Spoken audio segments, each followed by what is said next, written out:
It formerly was just a reef underwater, and if you just take tons and tons and tons of sand and dump it on top of this reef, well, now you've got an island. It's part of a larger goal, right? If we build these islands and have more land there, and then we just go out there and we build on top of it, well, over time, I mean, you can say that this is contested area, but I'm the only one here. Even if you disagree, come and take it. Try. A young sailor recalls the day when his US Naval Destroyer steamed through contested waters in the South China Sea, only to be confronted by a new and equally intimidating Chinese warship. There is a culture around it, and some sailors desperately want to be a part of that culture. They still imagine devilishly handsome, charismatic swashbucklers that spend far too long out at sea and just want to enjoy all that life can offer them when they get to port. And they want to be a part of that. And there's a history, right? It's not as frowned upon. There's almost an understanding. It's like, hey, they gotta unwind somehow. And in a second story, he details the long treasured tradition of sailors in a foreign port and the temptations and risks awaiting them. Hello, welcome to the Mighty Pen Podcast. I'm David L. Robbins, your host and founder of the Mighty Pen Project, a free writing program for veterans and their families in partnership with the Virginia War Memorial Foundation here in Richmond, Virginia. Dan Barotti spent 7 years as a surface warfare officer in the U.S. Navy, most of it in the far Pacific. In the Mighty Pen, Dan has written eloquently about his experiences on shipboard and on land, what amazed him, and what let him down. We'll listen to 2 of Danny's stories today: Bravado, regarding an uncanny encounter at sea with a Chinese warship, and Siren's Call, about making port in Thailand. Let's listen first to Bravado, read by Dean Knight. Then I'll talk with author Dan Barotti. Freedom of navigation. That's what brought 7th Fleet's Judge Advocate General to our humble destroyer. Assembling all the ships would only have turned the wardroom into a sardine can. Compacting in the available chief petty officers and our best first-class petty officers destroyed any expectation of personal space. I was covered in sweat just waiting for the brief to start, though I was confident that less than half of it was mine. The South China Sea is home to many islands, natural and man-made, under many different sovereign claims. In international maritime law set forth by the United Nations Convention on the Law of the Sea, a nation owns the territorial seas 12 nautical miles off its coast. It also has exclusive economic rights to the resources found within 200 nautical miles off the coast, to include drilling, fishing, and other economic activities. We were to express that the United States does not recognize any claim of sovereignty to one spot in particular, the Fiery Cross Reef. Though Taiwan, the Philippines, and Vietnam lay claim to her, one can only find fortifications with People's Republic of China sprawled across it now. Though the international maritime community has refuted China's claims of ownership of everything within their historical claim of the 9-dash line, this has not hindered their progress. Arguments continue to rage over ownership, but China built it and other rocks and reefs up with imported sand. The Spratlys, the Paracels, and many others found themselves similarly fortified. On those islands, only grains of sand outnumber missiles. In a debate over ownership, some find this persuasive. We do not. I would stand watch on the bridge as we piloted our vessel within 12 nautical miles of the reef. My excitement outweighed my nervousness.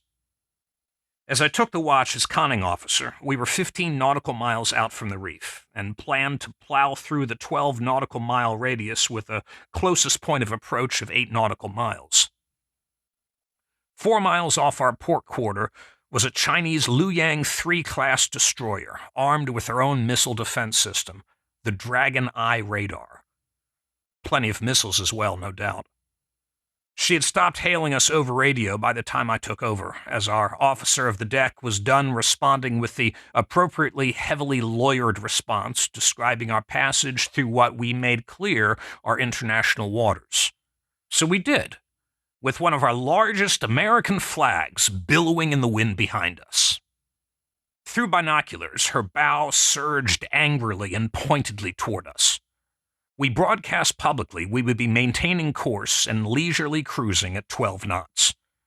This made my job easy, since I was responsible for relaying course and speed changes to our helmsman.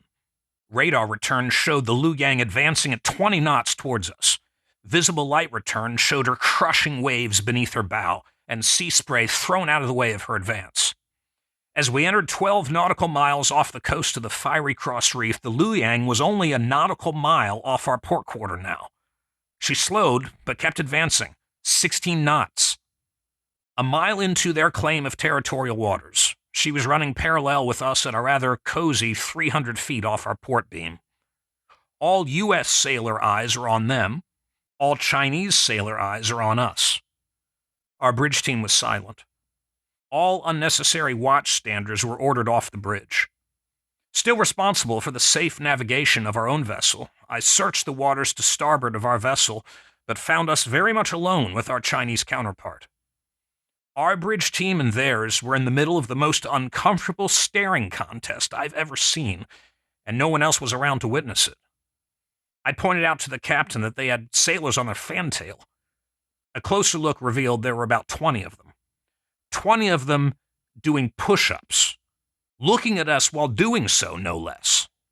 I didn't know what my captain would say, or if I should have just been quiet. Why would I mention that they were doing push-ups? That was stupid of me. After all, this was a tense interaction of near-peer adversaries at sea in a hotly contested region on orders from the President of the United States of America, yet he grinned.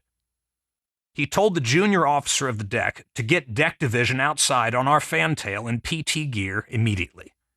They were out in minutes, exercising to the cadence of our command fitness leader. Our staring contest was disrupted as the attention of the captain of the Lu Yang was directed to our fantail and then to their own by one of his officers. He appeared to say something to the officer in return, who then picked up a phone on their bridge wing. Within minutes, there were more Chinese sailors on the fantail doing push-ups. My captain struggled to contain his grin and wide eyes. He instructed the officer of the deck to stay vigilant and maintain course and speed. We held distance with the Lu Yang at 300 feet. Her course matched ours, and so did her speed. There were still no other vessels around. The captain then ordered the junior officer of the deck to get all available combat division sailors out on the fantail, and all available electronic technicians on the port side of the ship with coverall sleeves rolled up. Members of the bridge team shared glances. There was some muffled chuckling that was quickly muffled further. As the ETs got out portside, I recalled one in particular fancied himself a bodybuilder when not repairing fried circuit boards in the shop. Looking over the bridge wing, I could see his forearms and biceps glistening in the midday South China Sea summer heat. I suppose some of his posing oil lathered onto his arms made them hard to miss. The officer of the deck reported we had reached our closest point of approach. We were now on our way out from our freedom of navigation operation. I issued a small course correction to the helmsman. It appeared he was somewhat distracted by these sea antics. I gave him a look to relay the importance of course adherence at this particular moment. Looking back at the Lu Yang, her own starboard side was swarmed with sailors I needed no binoculars to see in detail. All male, regulation haircuts, modest to highly impressive upper body physiques. The latter were bare-chested. Perhaps they had posing oil as well.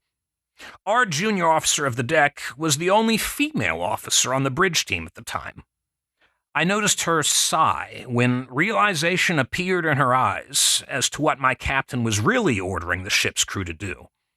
I also noticed her cheeks flush ever so slightly when she identified our near-peer adversaries' deployment of their posing, oil-covered assets.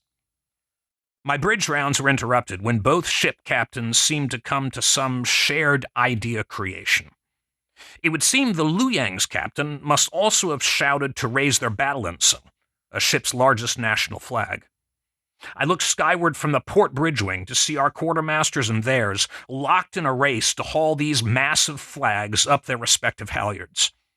Our bodybuilding ET took it upon himself to ascend to the top level of the ship to assist those less endowed of hypertrophied biceps in closing up our battle ensign just before the Luyang did theirs.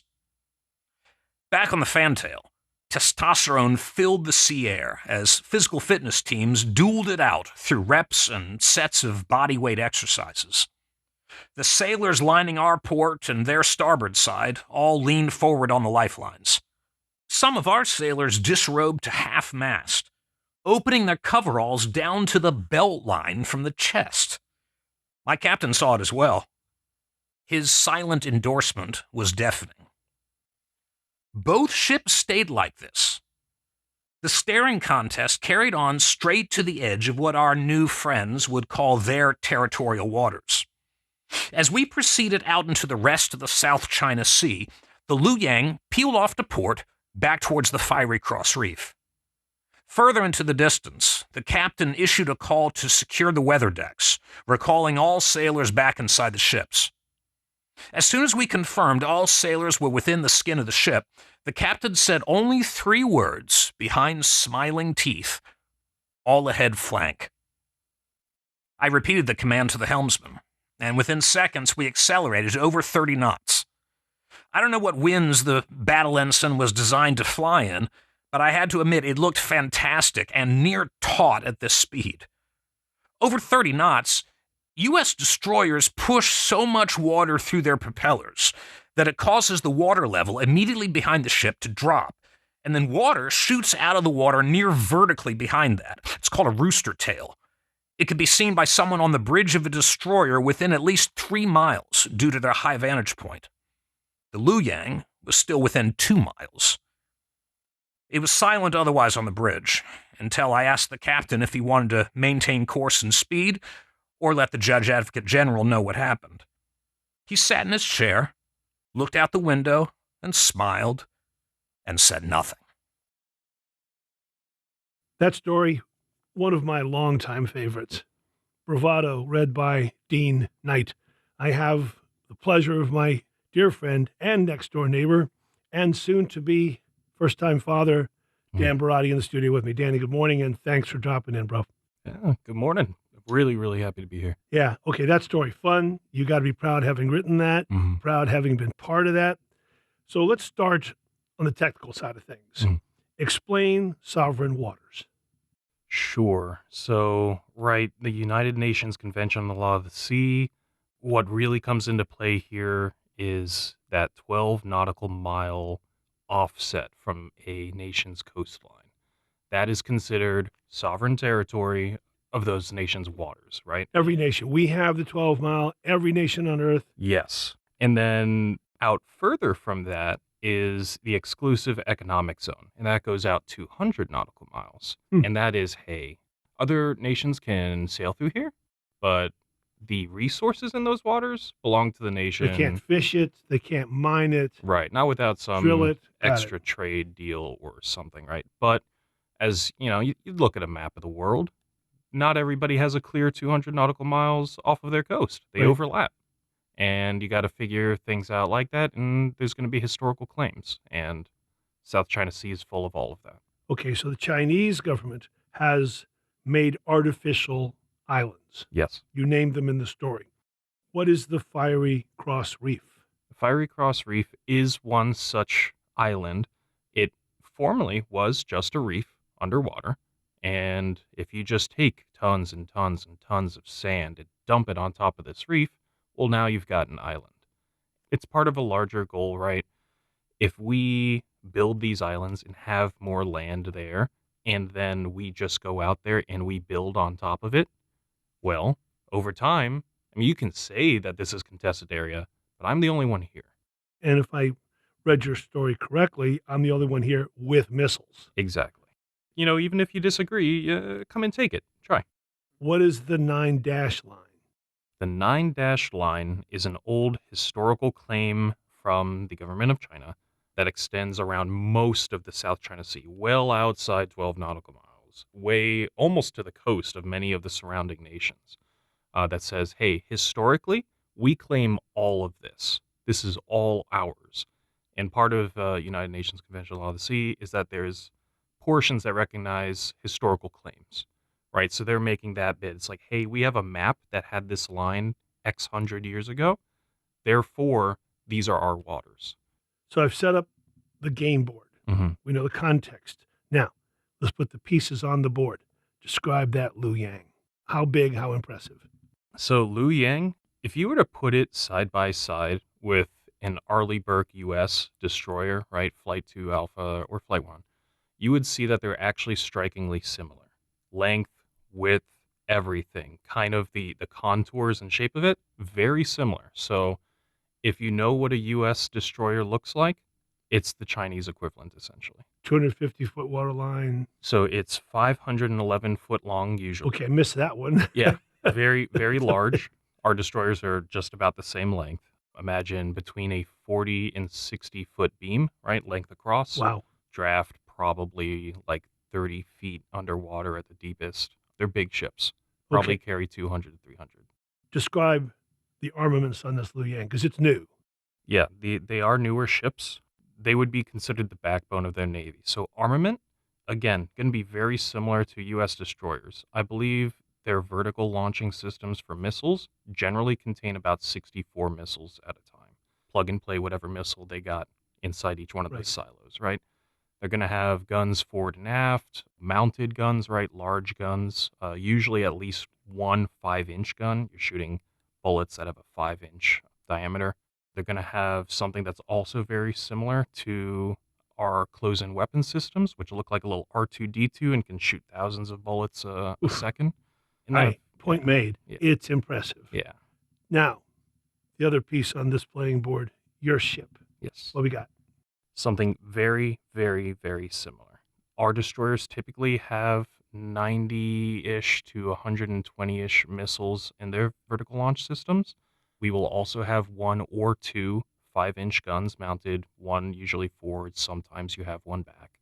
Both would be equipped with helo hangars, right? So you could dispatch one or two helos at a time. And of course, very capable radars on board that would be able to direct any missiles and detect any coming in.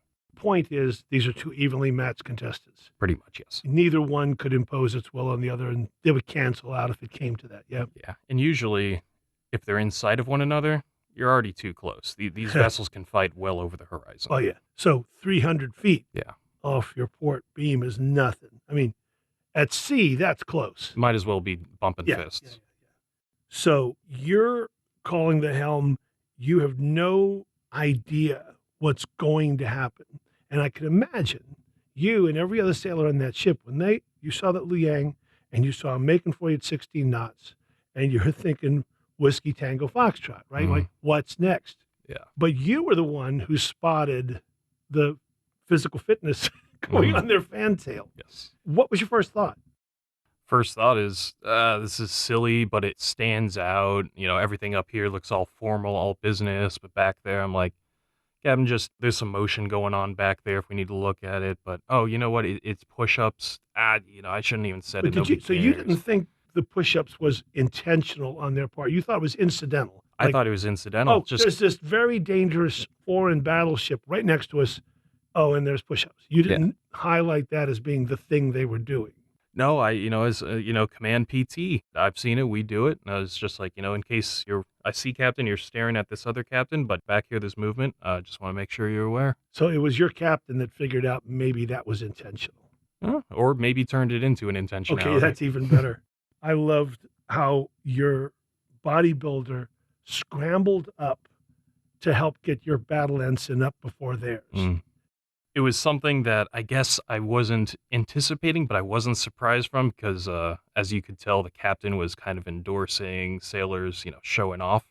And essentially, that sailor's breaking ranks a little bit, right? He was like, hey, be over here and do this, but he recognized, he saw the call of what he needed to do in that moment. He was like, I'm going to be better use up there. And Yeah. this massive man just runs up to the top level and just starts hauling lines to get that flag up. And your battle ensign got it before theirs, because that was the point. That was it. All right, so the other thing I love is even your cats standing around, even the ones not doing things, start unzipping their coveralls, baring their chests. Yep. Just, or even, just down to the undershirt underneath where it's a little easier to see if someone's got a little pectoral definition, now you've got your sleeves are just below the shoulder or something. Just show off a little bit more so what you had got. a lot of Italians on this ship. Is that what I'm hearing, Barotti? Had at least one. Your crew had one, as you said, only one female officer. And on the bridge at the on the time, bridge, yeah. okay. And did you seriously see her sigh at this massive display of male pulchritude, Chinese and American? I mean, like, you could see the realization in her eyes, right? And she's like, is this really happening? This is really happening. This is why I joined the Navy. Well, I mean, I think the sigh was one more of like, this is so stupid. Yeah. I can't believe this is. Oh, it was that kind of sigh. Yeah, right? it's like, this is. Oh, it was a men kind of sigh. Yeah. Last thing, I want you to describe your ship doing 30 knots, flying your battle ensign, almost like a middle finger as you disappeared, right? It feels good on board, and everybody knows when you go all ahead flank that the ship will vibrate, right? You're forcing over 7,000 tons of steel through the water at well over 30 miles an hour. Everything is shaking. You're running this thing like it's a fresh new Corvette, and you're out on the water taking it for a spin. You're forcing these winds over you, so all the sailors outside immediately getting constant forceful winds over them, and you feel good. It was a great way, and I think the perfect way for the captain to kind of round out of that operation. What a great Navy memory, Danny. Absolutely. All right, now let's listen to Dean Knight read a second story of yours, sort of the other side of the coin of your naval career. Siren Call. Absolutely.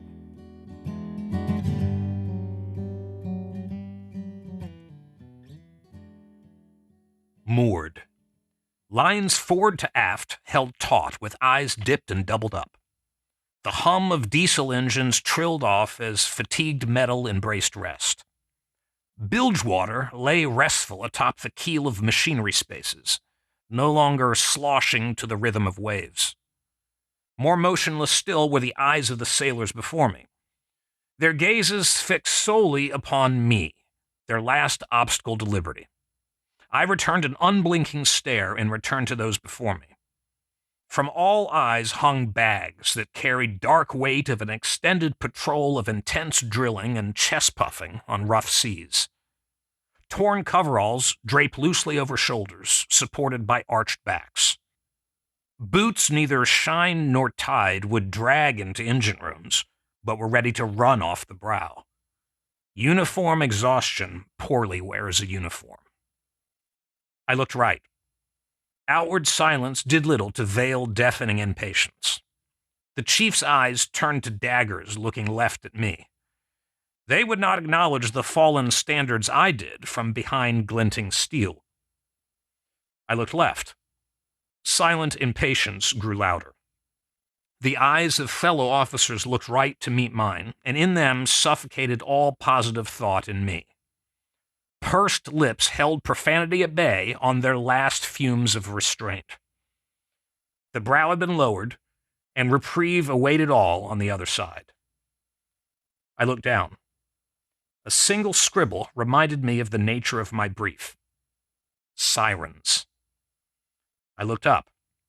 I peered beyond crumbling ceiling tiles to God for serenity. I prayed he at least remained to support me.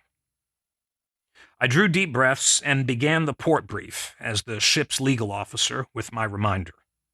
Ambassadors, I told the crew, were what we become when we set foot upon foreign soil. That once American feet lift from American steel to land on Thai ground, they become part of the whole that represents home and state abroad. Each action could bear consequence. I was sure so many would. I reminded all in attendance that they had been without alcohol for months. I asked that they humble their opinions of themselves and their ability to hold as much alcohol as they once could, for it had surely waned. To the surprise of many, I informed them that Pattaya, the unofficial sex capital of the world, and Thailand overall officially deemed prostitution illegal, albeit with ambiguous local law and a recorded lack of enforcement. The more impressionable eyes in the audience softened at this. Sailors operated under not only civilian law, but also military law, and I went on to say that Article 134 of the Uniform Code of Military Justice recognized adultery as a punishable criminal offense, and that it remained a tool at the captain's disposal in maintaining good order and discipline at all times. I paused as my thoughts slipped back to so many overheard discussions of premeditated plans upon port entry. There were very few people in those mess decks that did not know exactly what was waiting for them out there. The map of the permitted liberty area had been distributed, and by the powers that be, it included the city's major red light district in the center of it. NCIS had determined it safe enough, it seemed. I knew what temptations awaited these men in foreign ports. I also knew well that the message it was my duty to convey fell mostly upon intentionally deaf ears. My mind drifted to thoughts of my own fiancée, waiting for me at home, a world away. Ever the sap, I carried my favorite photo of her in the breast pocket of my coveralls, despite carrying a phone full of pictures of the both of us constantly. Feeling it there always gave me strength. I felt for the photo as I peered out into the crowd once more. Cynicism pounced on my mind as it softened at thought of the one I loved. It asked in a dark, raspy whisper, how many would come to me to handle their divorce papers? Sailors reigned supreme in gossip warfare. All spouses would know of what transpired here. Of that I was certain. This was a small crew, relatively. 80 men called our ship home at sea, and I knew exactly which ones were wed or engaged to be. Control of my train of thought flowed back to me as I heard the whispers of sailors fill the silence I left them. Mentions of ping-pong shows, go-go bars, walking street, and saved-up salaries drifted on tense air. A chief shared scuttlebutt with a sailor, such that women could overextend their elbow joint, whereas Thailand's officially recognized third gender of trans women could not. A recently divorced senior officer did not seem to notice how loud he was tapping his foot, nor how heavily he was sweating throughout the brief. With composure fully regained, I grabbed drifting whispers from the air and abandoned tact and subtlety. Yes, I confirmed, topless go-go bars were abundant in the Liberty area approved by higher authority, but entry to such establishments was still off-limits. Ping-pong shows were as abundant, if not more so, in the same areas and were equally prohibited to entry. Walking Street was indeed long and full of everything they had heard. I informed them that should they peruse those streets, they will find themselves approached by assertive to aggressive women, soliciting them to purchase them drinks inside each nightclub. Indeed, it is estimated that in Pattaya there was roughly one prostitute to every 5 permanent residents of the coastal city. American sailors stick out in those streets, and they would avoid neither solicitation nor temptation. I could tell I had earned more honest attention at this point. In that moment, I thought of a senior chief on my previous ship, who was no less than a mentor to me. As I recalled his parting wisdom, learned from his largest regret, I repeated it before the crew. The sirens of so many a sailor's tale do not live at sea. They wait in port. It was the best I could do to remind the men I'd come to live and serve with that they, like I, had those who loved and trusted them at home, and that the value of that should not be taken lightly. I could not help but think of those that revered their sailors enduring another deployment, keeping families together without them. I could not help but think of how hurt my own fiancée would be had I ever betrayed her trust in the way so many men here would soon betray that of theirs. They were deathly tired, lonely, frustrated, flushed with pay, and denied privacy for months at sea. That many would do, and say they did not, was obvious. I wished only that their actions would not betray so many. Alas, I said my piece. Anything else on the topic would only be interpreted as self-righteousness. Each man would make his own decisions, and it could be no other way. I reminded them of the Navy's view on such matters, and the actions they take against it. They are responsible for their own actions, I told myself, though I knew the Navy never really acted that way. I concluded my port brief with a plea that each man was to look out for one another.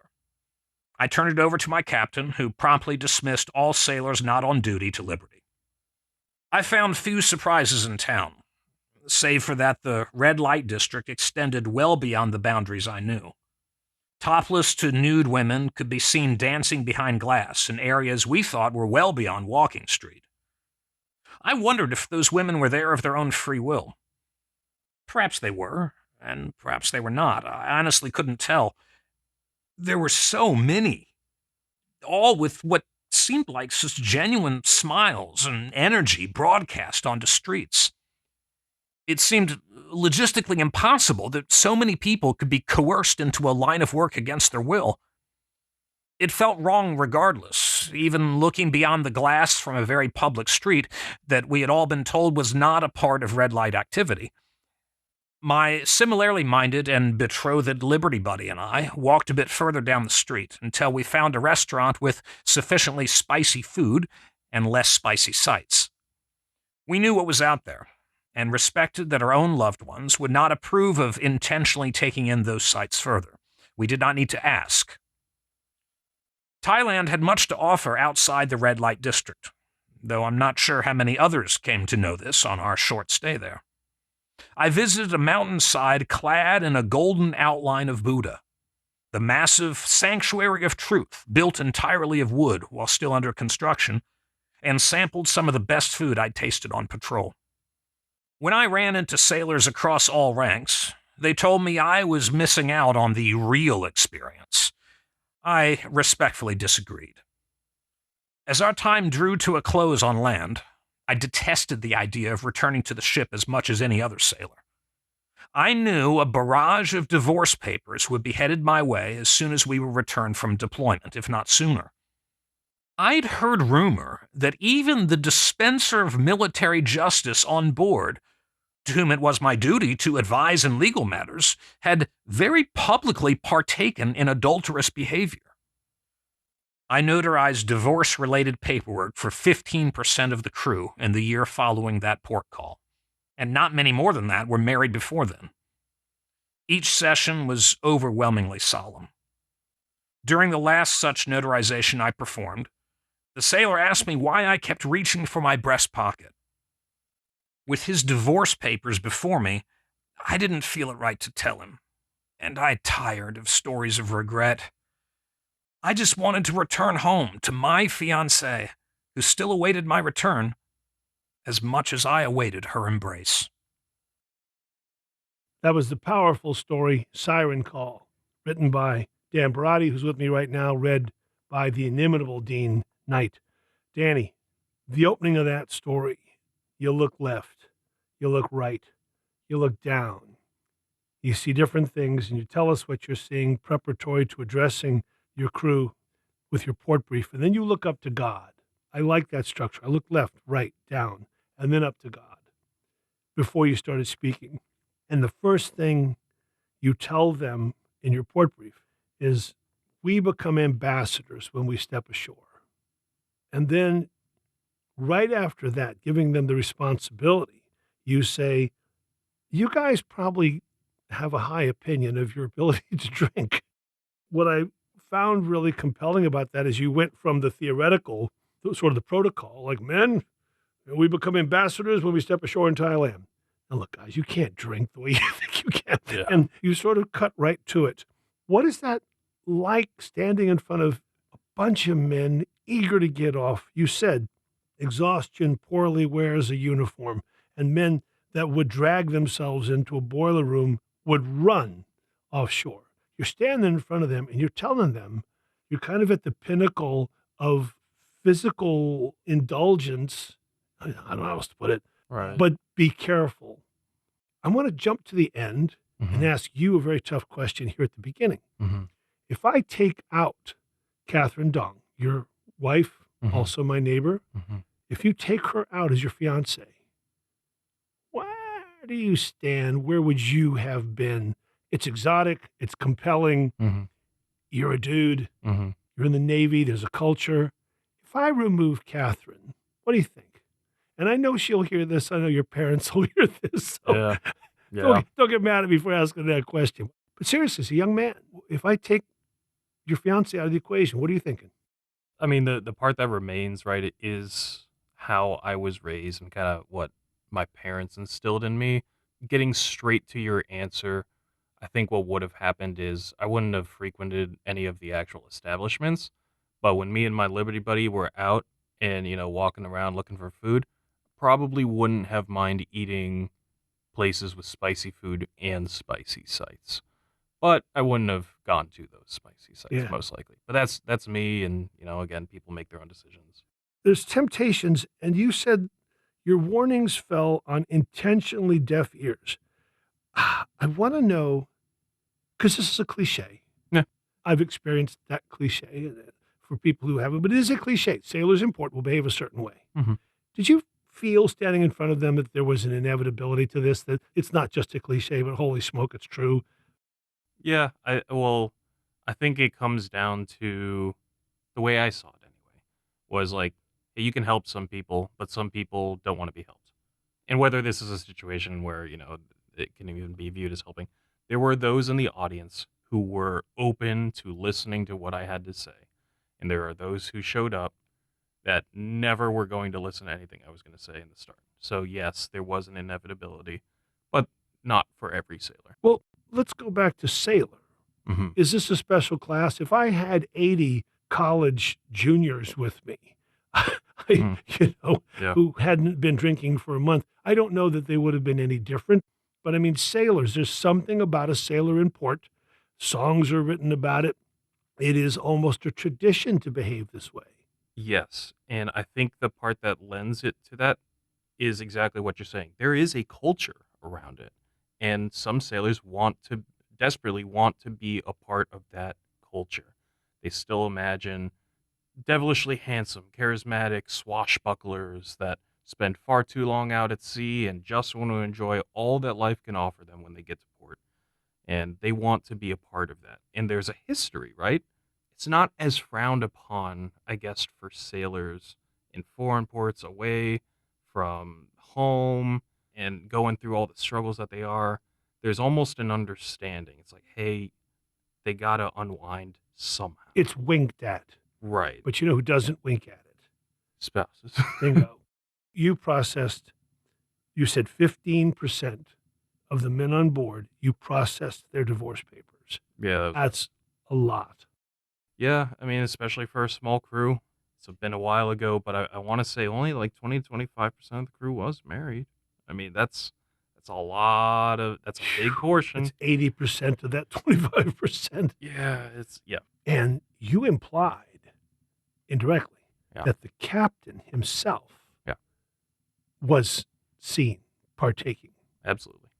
Impact of that among the crew, the gossip mill that you were very clear was a powerful wind blowing through the crew. What was the impact of that? Well, I mean, here's the legal officer, me, saying what's the policy and all of this. But as soon as you get out there, if you see your captain doing the things that you were told, of course, are illegal and wrong and all of this, I mean, that's as much of a free pass as you need. Because, frankly, if any justice had to be administered, it's the captain who has to do it, who would then be looking into the eyes of the sailors who saw him doing the thing that they're being processed for. Yeah.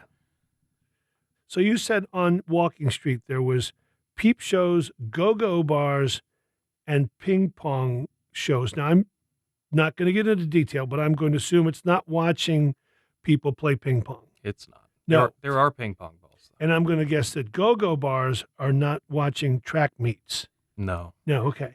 And walking streets, there's some walking.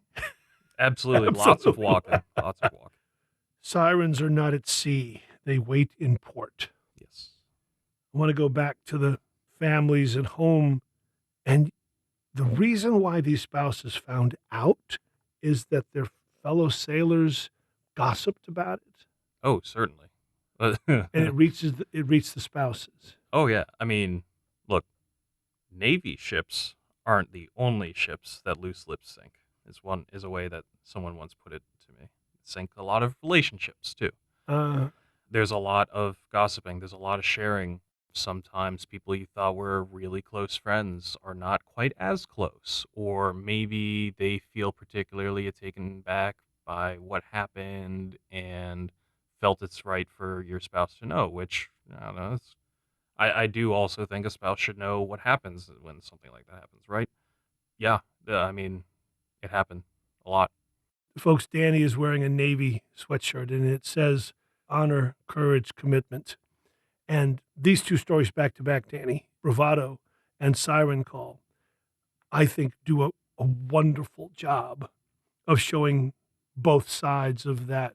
There shouldn't be two sides to honor, courage, and commitment. There should only be one side, right? But in reality, the armed services is made up of human beings. We're duplicitous things. And I love these two stories back to back because Bravado shows the best side of military service and of American courage and pride.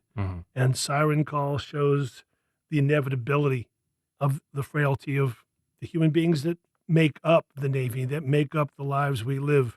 Yeah. I, for one, love Bravado and Siren Call juxtaposed because it shows that Bravado was made up of these men, these frail men, and these sometimes easily broken morals could still rise up and ride through dangerous waters and flip off a gigantic Chinese destroyer and say, hey, bro, this is America. Yeah. It's not heroes. It's us, right? It's you who become heroic. Right. And I just so admire these two stories back to back. And on that note, I so admire you. Absolutely. And thank you. I appreciate being able to do this. I appreciate you having done it, Danny. Thanks so much, man. Take care of yourself. And for the record, Dan will be a father for the first time, we think, on Christmas Eve of this year, 2024. It's going to be a good Christmas. It's going to be a good Christmas. Thank you, buddy. Thank you.